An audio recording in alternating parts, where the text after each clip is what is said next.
Bonjour les amis, et bienvenue dans notre rendez-vous enchanté. Aujourd'hui, préparez-vous à une grande aventure. Nous allons nous enfoncer dans un endroit extraordinaire où les arbres chuchotent et où les secrets sont cachés sous les feuilles.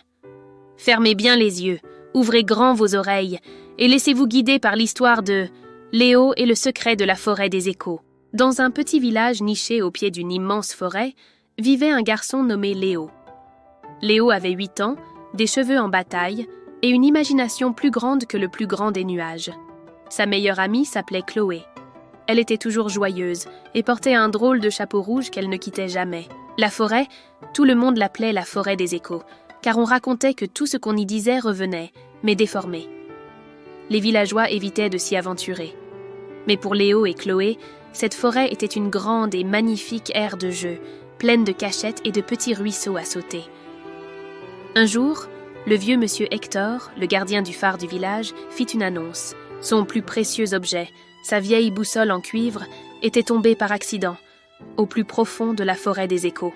« Celui qui me rapporte ma boussole aura droit à mon plus beau secret de marin », annonça monsieur Hector.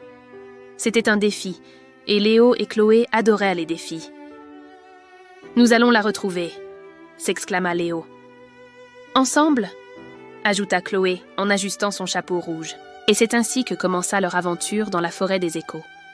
Dès les premiers pas, la forêt se montra à la hauteur de sa réputation. Le silence était étrange, presque lourd, mais il était rapidement coupé par des bruits vraiment bizarres. « Bonjour !» lança Léo, et la forêt répondit « Meuh !» Jour. Léo et Chloé éclatèrent de rire. C'était amusant, mais il fallait être prudent. Ils avaient une mission, la boussole. Chloé, qui était très observatrice, montra à Léo une trace de pas dans la mousse humide. C'était la trace de monsieur Hector. Ils suivirent les empreintes.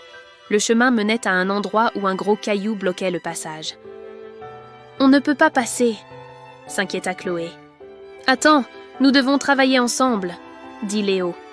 En unissant leurs forces, ils poussèrent le caillou.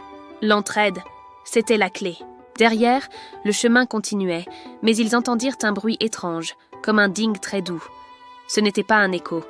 C'était une petite clochette attachée à une vigne géante. Et derrière la vigne, se tenait une adorable petite créature poilue, de couleur violette, avec d'énormes yeux ronds. Elle pleurait. « J'ai perdu ma boule d'énergie. Je suis un glouglou, et sans elle, je suis tout mou. » Le petit glouglou leur expliqua qu'il avait perdu sa précieuse boule, une petite sphère phosphorescente qui lui donnait sa vitalité dans les profondeurs d'un trou obscur. Léo et Chloé savaient qu'ils devaient aider ce nouvel ami. Après tout, un aventurier n'abandonne jamais un ami dans le besoin, même s'il est violet et s'appelle Glouglou. « Ce trou est trop profond pour nous. Comment allons-nous la récupérer ?» dit Chloé. Léo eut une idée. Il se rappela que Chloé avait toujours une longue écharpe de rechange dans son sac, en plus de son chapeau rouge. « Nous allons la fabriquer. Une canne à pêche spéciale Glouglou. » Ils attachèrent la ficelle de leur cerf-volant à une longue branche d'arbre et mirent au bout la petite plume bleue trouvée par Chloé. Léo baissa doucement leur drôle de canne à pêche dans le trou. La plume effleura le fond et clac. Ils sentirent une petite résistance. Doucement, doucement, Léo remonta la canne. La boule d'énergie. Le glouglou la prit et son corps redevint vibrant et plein de vie. Il se mit à voler autour d'eux. « Merci, merci. Vous êtes les meilleurs amis du monde. Je vais vous aider à trouver votre boussole. » Le glouglou leur expliqua que les empreintes qu'ils suivaient ne menaient pas à la boussole, mais à un champ de ronces.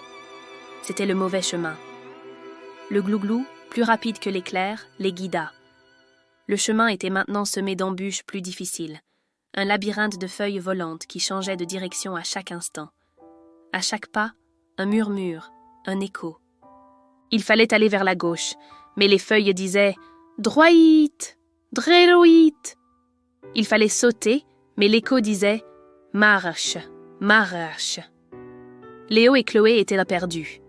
Le glouglou se posa sur l'épaule de Chloé et lui chuchota une idée à l'oreille. « J'ai compris », s'écria Chloé. Les échos ne sont pas pour nous tromper. Ce sont juste des échos. Si on veut aller à gauche, il faut crier « Droite !» Léo cria « Droite !» et les feuilles s'ouvrirent vers la gauche. Chloé cria « Marche !» et un passage pour sauter se créa. Ils réussirent à traverser le labyrinthe en faisant l'inverse de ce qu'ils voulaient. C'était la preuve que dans cette forêt, il fallait toujours écouter l'envers du décor pour trouver le bon chemin. Enfin, ils arrivèrent à une petite clairière. Le glouglou leur indiqua un vieux tronc d'arbre. C'est là que M. Hector s'était assis pour se reposer. Et là, dans une petite fissure du tronc, brillait la boussole en cuivre. La boussole était là, à l'abri, mission accomplie. Les deux amis, avec l'aide de leur nouvel ami le glouglou, avaient réussi. Ils dirent au revoir au glouglou, promettant de revenir lui rendre visite, et reprirent le chemin du village, la boussole précieusement gardée. De retour au village, M. Hector fut le plus heureux des hommes. Il serra les enfants dans ses bras. « Vous avez réussi, mes jeunes aventuriers. Maintenant, voici ma promesse. Mon plus beau secret de marin. » Le secret ? Le glouglou leur avait dit la vérité.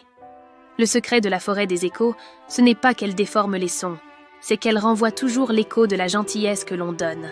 Léo et Chloé ont aidé le glouglou, et le glouglou les a aidés en retour. Leur bon geste est revenu comme un écho positif. Et c'est ainsi que Léo et Chloé comprirent que la plus belle des boussoles n'est pas faite de cuivre, mais de l'amitié et du cœur qui guident toujours vers la bonne direction. Quelle incroyable aventure, n'est-ce pas ? Léo et Chloé ont appris que l'amitié et l'entraide sont les meilleurs outils pour résoudre n'importe quel mystère. Et vous, chers amis, avez-vous déjà aidé quelqu'un sans rien attendre en retour ? Abonnez-vous pour ne pas manquer notre prochaine histoire. À très vite pour une nouvelle aventure.